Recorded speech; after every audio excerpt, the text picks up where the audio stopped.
Hey,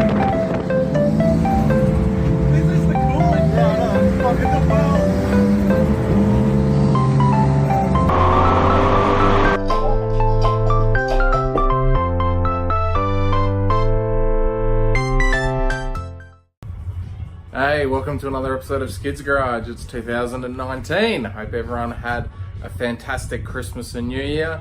Hasn't been much content for the past couple of months, and I do apologise, but we are back better than ever. We've got heaps of new parts to put on the car. I've been accumulating quite a few bits and pieces, and we've also got a new project car happening this year, so we'll keep an eye out for that, and I'll let you know more on that as it unfolds. But for now, let's have a look at all the new awesome parts we've got to go on the car this year. So we've got a new turbo to put on, high flow RB25 turbo. Should be good for about 300 horsepower. To go with that, we've got Z32 airflow meter, 10-pound wastegate. We've got a Turbo Smart fuel reg, some Nismo 740cc injectors. We've got a Newstune ECU to keep it all in check. So that's for the engine part. We've also got some more parts over here. So we've got some adjustable arms to go on. We've got some GK Tech roll center adjuster kit. 60 degrees of lock apparently, so we'll see how that goes. We've got a wideband fuel gauge, air fuel gauge. We've got some aero parts for the bumper just to keep it nice and cool. We've got a Turbo Smart boost controller. We've also got some braided line and a new catch can to go on as well. So yes, we've been accumulating heaps of stuff and need to get that all put on. You'll see it coming in the upcoming videos. You've may have noticed in the other videos this handle here. So for those who are a keen spotter will see that this is actually an ASD hydro handbrake kit. So we're going to be installing that with a RB factory dual rear caliper mount. So that is all going to be coming up in the next few videos as well. Alright, so our first job on the path of upgrades is getting more fuel into the car. So you've got factory injectors, obviously 6 of them, being a 6-cylinder car, factory fuel rail. What we're going to do is put some Nismo 740cc injectors into the factory rail here. We're going to fit an adapter that replaces the factory fuel regulator and mount a fuel pressure regulator to keep better control of the pressure. We've already got a Walbro 255 pump fitted down back, so that'll be fine for 98. If we were doing a E85 tune, I'd probably upgrade the fuel pump as well. But for now, let's get on to it. We basically need to undo 1, 2, 3 bolts that hold the rail onto the manifold, and then we just remove 2 hose clamps, one for the return and one for the feed over here, and then the whole rail just basically lifts out, and then we can install the new injectors. Let's go on to it. Let me sing for you, like the birds in the mountains do, like a child who cries for you, cries for you. So let me sing for you, about the streets and the avenues. There's nothing I'd rather do, rather do.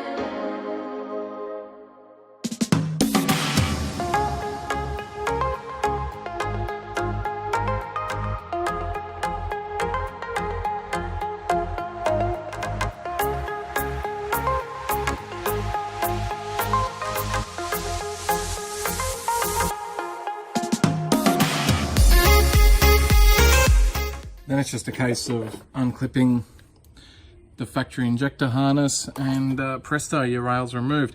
Now don't forget to not mix up your fuel in and your fuel return lines. The amount of people that I've seen do it wrong, and then their car doesn't start and end up posting on forums saying, oh, my car doesn't start. The most common thing is which way your fuel inlet and return hose is going. So just remember, fuel inlets at the back and returns at the front.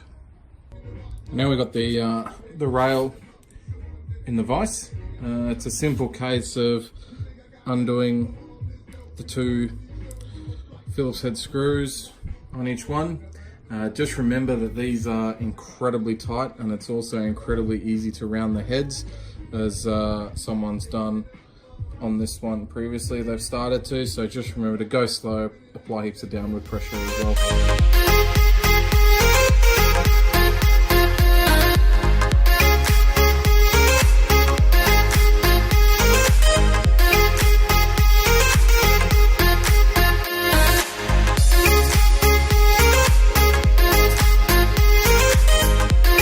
So now it's a case of just pulling the injectors out of the rail.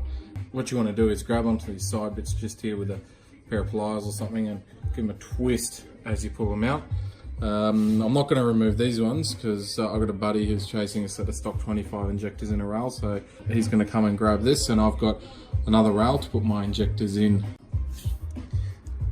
Now when you put the new injectors in the rail, you want to make sure you lube up the seat where they sit in. You can see there's a seal here and then a seal down the bottom here as well.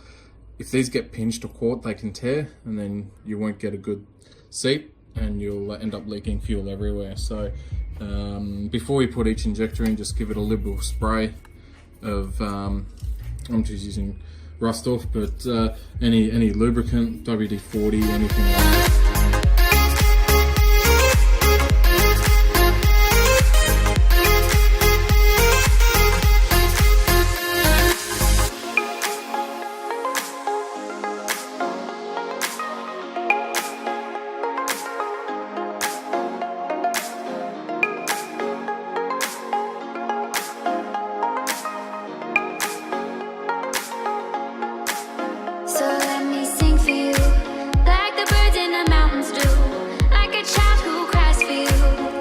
Now it's time to put the caps back on. Just drop them on like so, tighten them up evenly, because these actually seat the injector in properly, so make sure you tighten it up evenly, otherwise the injector will go in on an angle and you'll break short. So let me sing for you about the streets and the avenues. There's nothing I'd rather do.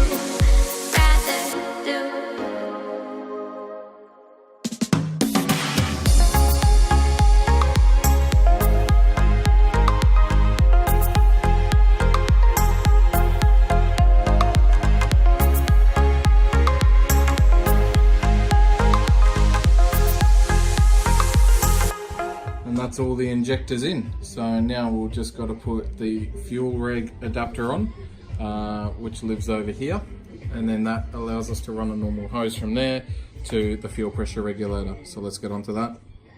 So this is the fitting you need for the fuel pressure reg adapter. It's just a bit like this. This piece here sits in the fuel rail like so. We tighten up both bolts, and then from there one of these adapters here screws into that, and then you run a line from there to the regulator.